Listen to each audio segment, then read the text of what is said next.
Good morning, chicks and chickens. Welcome back to Old Man Farm. My name is Sid, as always.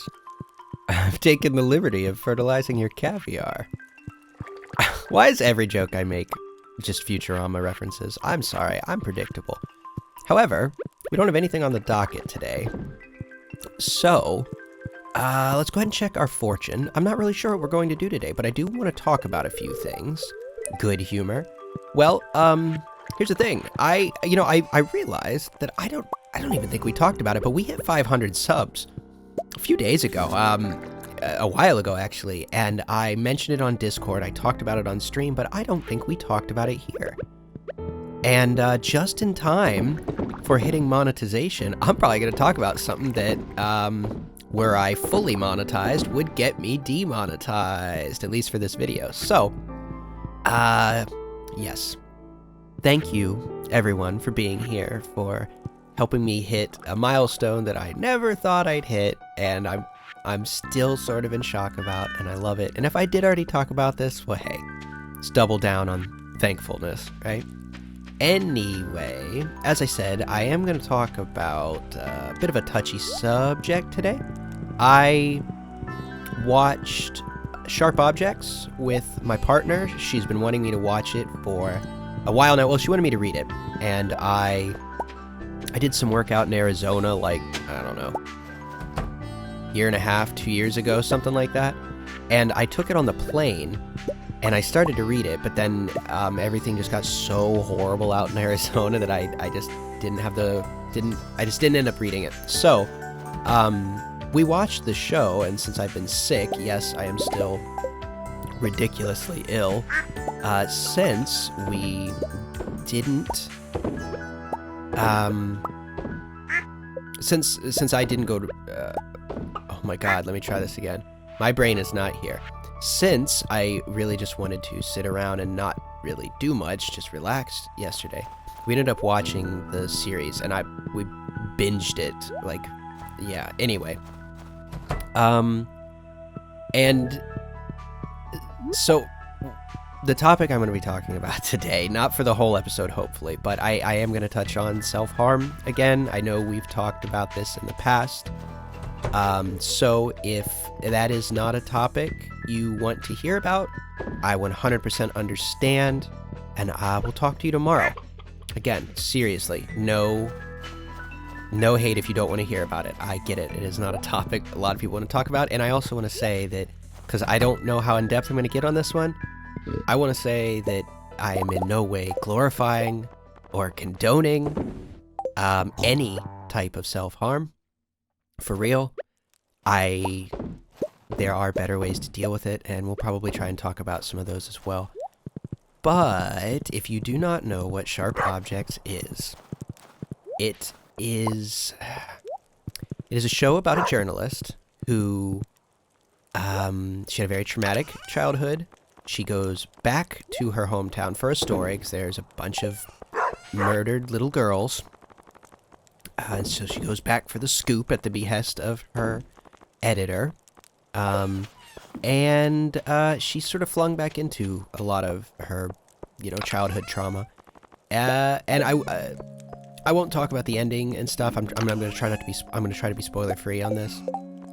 But part of her deal is that she was, is a cutter, and hence we enter our self-harm thing. So I'm going to start to get into it for real, but I'm going to go ahead and read these letters first, and then we'll get into it, okay? Hi, how are you? I hope you enjoy the gift I've sent you. Well, goodbye. Love that little emoji. Thank you, Emily. Maybe we'll stop and see her today. I don't know. We'll see. Dear Sid, tomorrow's the Feast of the Winter Star. Did you get a gift for your secret friend, Shiro? The feast starts at 9 a.m. in the town square. See you then. Mayor Lewis. I did not. Oh, I need to look into what Shiro likes. I mean, I'm sure we can get away with the basics, but we have something that he truly, truly enjoys. We'll have to do that for him. Oh, I used up everywhere. We should see if we can make more of these. Okay, so, as I said, the main character, Camille, of this show, series, book, whatever you want to call it, she is an alcoholic, like I said, and she's also a cutter. And I'm going to try and be somewhat delicate with the way I speak of this, but I'm going to be blunt about it because, well, hey, guess what? I got monetized. I don't really care because it's whatever. It doesn't matter. But anyway, let's see here. I want to talk about the depiction of the alcoholism, yes, but the cutting specifically, because that is not something... It's not something I ever really see done well. For instance, I don't know if you guys remember, but,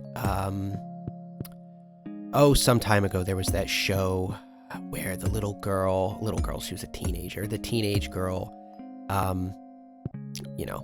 takes her own life. I forget what it was called, like, was that like 7 Reasons Why or 10 Reasons or something, right? Well, it got a lot of heat, obviously, for the, and I watched it because this is an area in which I have some expertise, so I wanted to know, how bad is this? Is this gratuitous? And it was really hard to watch, the final scenes of that. It was tough. I mean, I don't necessarily agree with people being as mad about it as they were, and I don't know that it necessarily that one's an odd one, because I won't say glorifies it, but it definitely doesn't dissuade you. It's like, oh, look how everyone looks fondly upon this person afterwards. I don't know, whatever, that's not what we're here to talk about. But I don't know that Sharp Objects got any of that kind of disdain thrown its way, because it, again, does not, it depicts harm, not, the ending of one's life. However, like I said, I've never really seen it portrayed super well. And if you know something that it has been done in, let me know. But, well, I don't know if I've outright said this before, but I'm covered in scars. I used to cut a lot, from the time I was a fairly young teenager, all the way up until within the last couple years. And again, I want to stress this. Whatever I talk about here, I am not condoning or glorifying or anything. Like I said, I have found better ways to deal with these things since then. But it is something that has happened to me, and I feel it's somewhat important to talk about it. In the show, everyone knows the whole thing of like, oh, someone cuts themselves, now they have to wear long sleeves in the summer, and, they have to wear pants. 'Cause that's kind of the two most common places, I think, is your arms and your legs.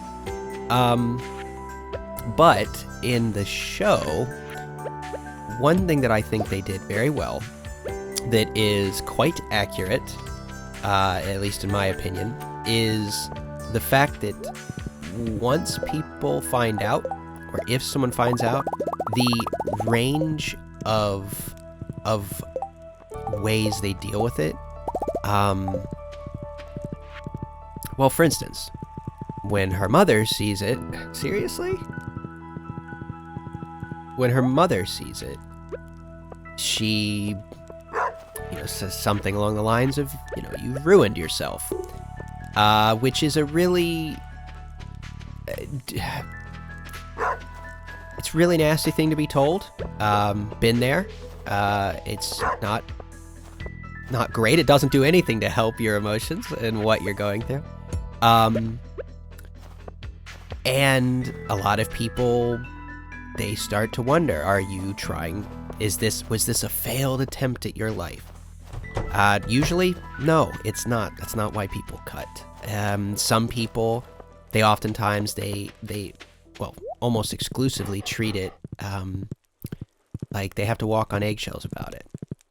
They'll wait till you're alone. They did that in the show. They will hold it in for years till they think that you guys have reached a level of friendship that they can talk to you about it now, or, things like that. But the overarching consistency here is no one ever knows how to deal with it. And why should they? I mean, honestly, it's not something, oh, you know what, we'll deal with that in a second. I want to go to the museum and drop off this mask. But in the show, the main character, again, Camille, she feels a lot of different reasons she has to hide, you know, the scarring on her own body, which, by the way, is all words. I've only ever tried to do words once, not to the point she had, but it, you know, she feels a lot of different reasons to hide it, and I can say again, I'm if you can't tell by the fact that I'm on the internet talking about all of these kind of things, I'm a pretty open person. I don't feel the need to hide what I am, what I've done, these things, because I mean, at worst, some people aren't gonna like me. Whoop-de-doo, a lot of people don't like me, and at best, someone will I don't know, maybe get something out of it, learn from it. Here you go, Leah. Oh, it's exactly what I wanted. It's like, I'd love just a big hunk of goat cheese in the morning at 5 p.m. But, you know, in my case, it would be the type of thing when I was younger, I'd hide it because you don't want your parents to find out because you're afraid of the repercussions, right? And boy, can some of the restrictions people put on you when they find out you do these sort of things, they are odd. And,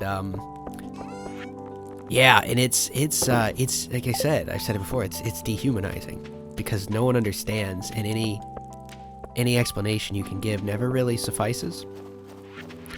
But, you know, there's hiding it from people for fear of repercussions. That includes, like, therapists and things. There is, and this one I never really cared about, there's the social stigma of, you know, oh, that person does that, you know.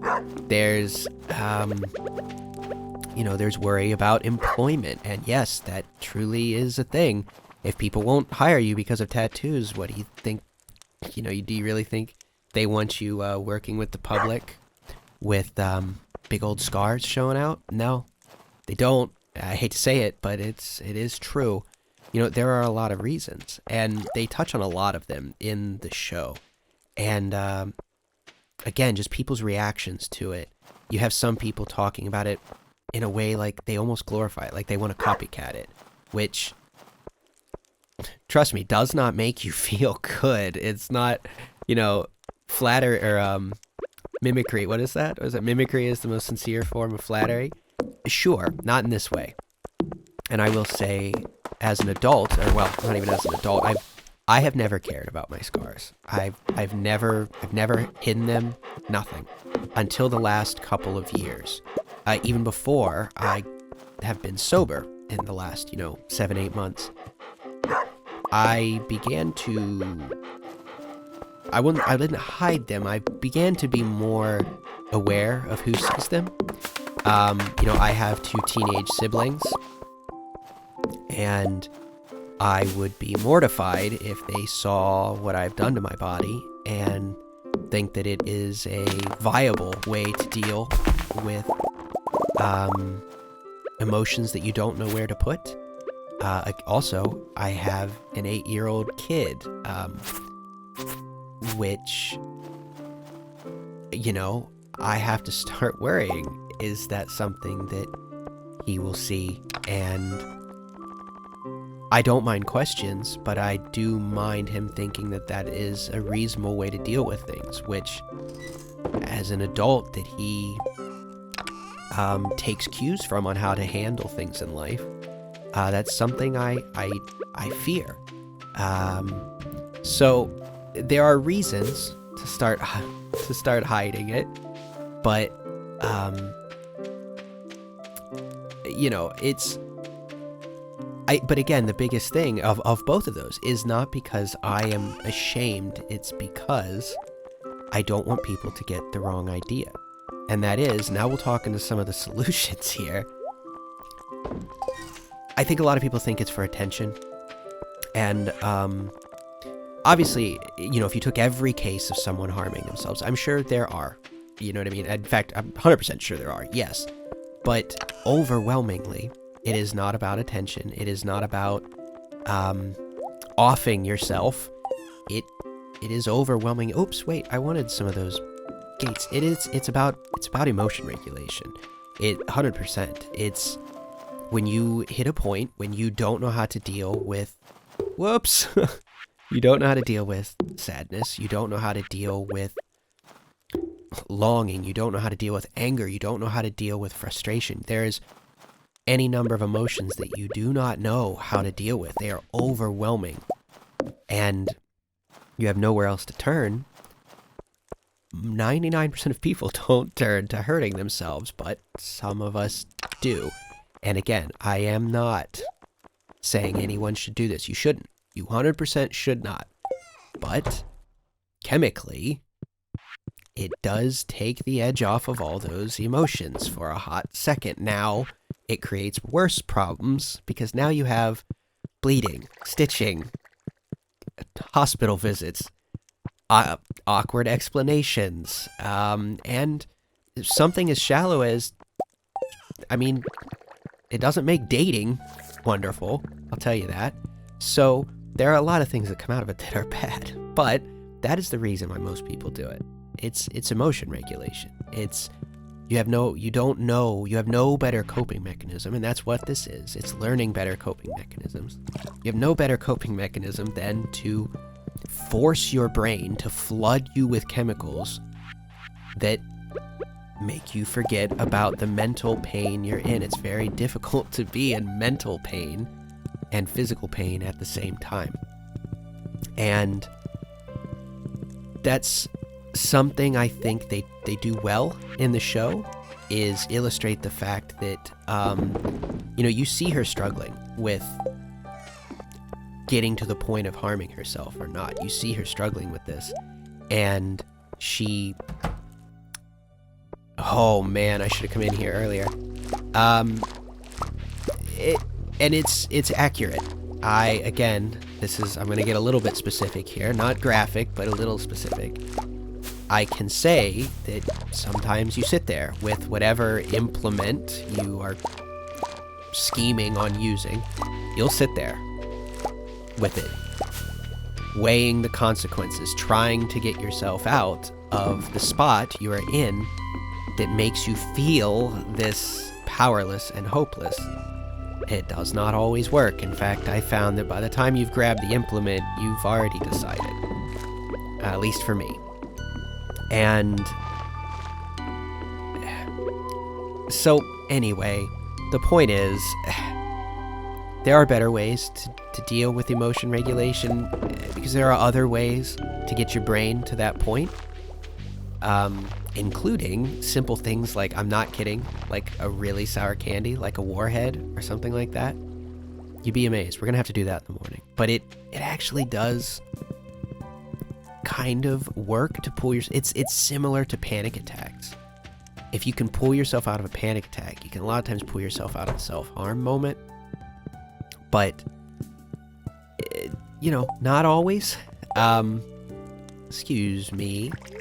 So, sorry, I'm going to ramble on about this a little bit more, because I guess this is a little bit more of a topic than I intended to go into. I don't know why I expected this to be over quickly, but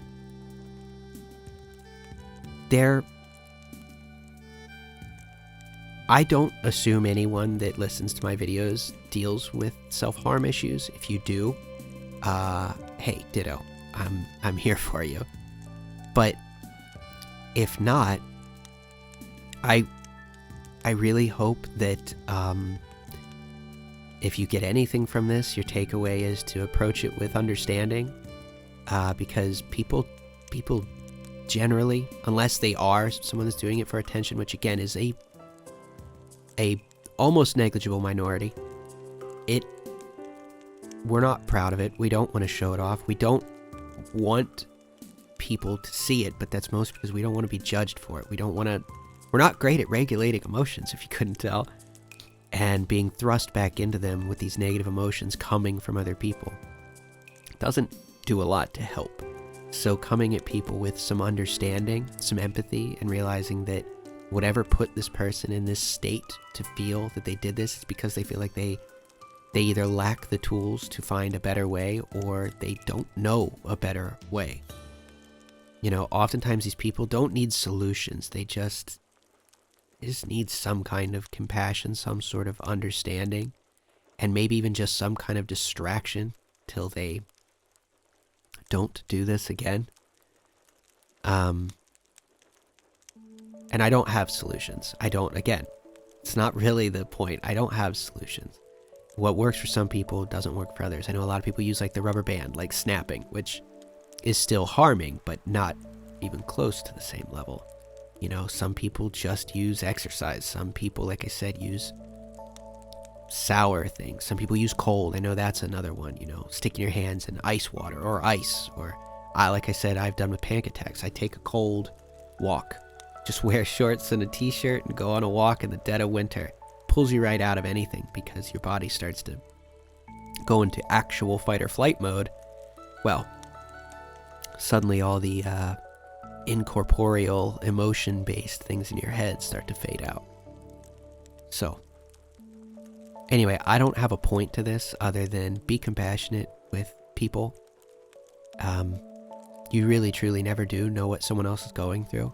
And even if you wouldn't handle something a certain way, doesn't mean that they know a better way. And it doesn't mean that you're right. It doesn't mean that they're right. People, we're a mess. We're an absolute mess. And even the most put together of us often feel like a mess. And none of us know what we're doing. And life is absolute chaos. And we all deal with it in different ways. And I think we all have our destructive habits. Some of us are just more... Some of us, it's on full display when we go to the pool, right? So, I don't know. I always say be good to each other, but I've been trying to teach my boy to think forward with his actions, to not just think about the thing that he wants, but to think about the consequences of it, and maybe even the consequences of that, if we can get that far ahead of ourselves. But something I really have been working on, and I know you guys know this, I've talked about it a few times, is trying to put myself in other people's shoes, to be more understanding and empathetic of where people are coming from and the struggles they're going through and how they deal with them. So, anyway, I know it's just a silly little fictional show, but it did get me thinking about it. And, I don't know, it wouldn't be me if I didn't just spew out my thoughts on the internet. So, anyway, I hope that wasn't too much for anyone. I, again, tried not to get terribly graphic about it. But, yeah, if you're still here, I appreciate you listening. But I'm gonna go. I'm gonna go get a COVID test because I am so sick. But until tomorrow, please be good to each other. A little bit of understanding goes a long way, as I'm learning myself. I will talk to you tomorrow. Good night.